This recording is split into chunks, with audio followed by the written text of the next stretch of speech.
తెలుగులో శతాబ్దాల గౌరవం, పట్టు పరంపరకు ప్రతీక, సంప్రదాయానికి శాశ్వత చిరునామా సఖీ.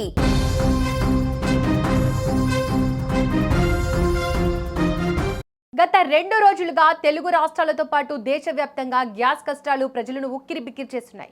సిలిండర్ కోసం గ్యాస్ ఏజెన్సీల ముందు గంటల తరబడి వేచి చూడాల్సిన పరిస్థితి ఏర్పడింది. ముఖ్యంగా హోటళ్లు, రెస్టారెంట్లు, హాస్టల్స్ గ్యాస్ లేక వెలవెలబోతున్నాయి. వంట గ్యాస్ కొరతపై దేశవ్యాప్తంగా ఆందోళనలు వ్యక్తమవుతున్న తరుణంలో కేంద్ర ప్రభుత్వం రంగంలోకి దిగింది. సామాన్యుడికి ఊరటనిచ్చేలా కీలక అడుగులు వేసింది. ఇరాన్ తీరంలో చిక్కుకున్న గ్యాస్ నౌకలను రప్పించేందుకు దౌత్యపరమైన వ్యూహాలను సిద్ధం చేసింది. ప్రస్తుతం పశ్చిమాసియాలో నెలకొన్న యుద్ధ ఉద్రిక్తతలు భారత ఇంధన సరఫరాపై తీవ్ర ప్రభావం చూపుతున్నాయి. భారత్కు రావాల్సిన 8 భారీ ఎల్పీజీ ట్యాంకర్లు ప్రస్తుతం హార్ముజ్ జలసంధి వద్ద నిలిచిపోయాయి. అక్కడ నెలకొన్న ఉద్రిక్త పరిస్థితుల వల్ల ఈ నౌకలు ముందుకు కదలలేని స్థితిలో ఉన్నాయి. ఈ క్రమంలో కేంద్ర ప్రభుత్వం నేరుగా ఇరాన్తో సంప్రదింపులు జరుపుతోంది. ఈ 8 ట్యాంకర్లను సురక్షితంగా భారత్కు చేర్చేలా సహకరించాలని కోరింది. దీనికి ఇరాన్ అధికారులు కూడా సానుకూలంగా స్పందించినట్లు తెలుస్తోంది. ఈ ట్యాంకర్లు గనుక భారత్ చేరుకుంటే దేశంలో నెలకొన్న గ్యాస్ కొరతకు దాదాపుగా తెరపడినట్లేనని నిపుణులు భావిస్తున్నారు.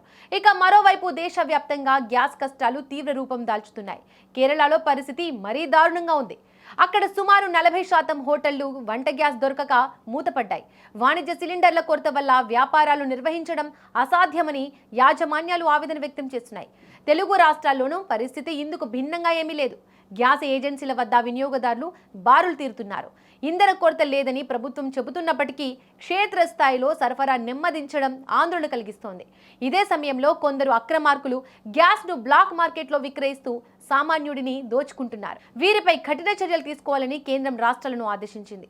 అయితే నిన్న 2 చమురు నౌకలు యుద్ధ జ్వాలల నుండి తప్పించుకొని భారత్ చేరుకున్నాయి. బుధవారం ఒక నౌక రాగా మరొకటి 2 రోజుల్లో తీరానికి చేరనుంది. వీటి ద్వారా దాదాపుగా 3 మిలియన్ బ్యారెళ్ల చమురు అందుబాటులోకి రానుంది. ఇది చమురు రంగానికి కొంత ఊరటనిచ్చినప్పటికీ కూడా వంట గ్యాస్ సరఫరా సాధారణ స్థితికి రావాలంటే మాత్రం హార్ముజ్ జలసంధిలో చిక్కుకున్న ఆ 8 ట్యాంకర్లు రావడం అత్యంత కీలకం. ప్రభుత్వం చేస్తున్న ప్రయత్నాలు ఫలిస్తే మరో వారం రోజుల్లో గ్యాస్ కష్టాల నుండి దేశానికి విముక్తి లభించే అవకాశం ఉంది. అప్పటి వరకు వినియోగదారులు సంయమనం పాటించాలని, బ్లాక్ మార్కెట్ విక్రయదారుల పట్ల అప్రమత్తంగా ఉండాలని అధికారులు సూచిస్తున్నారు.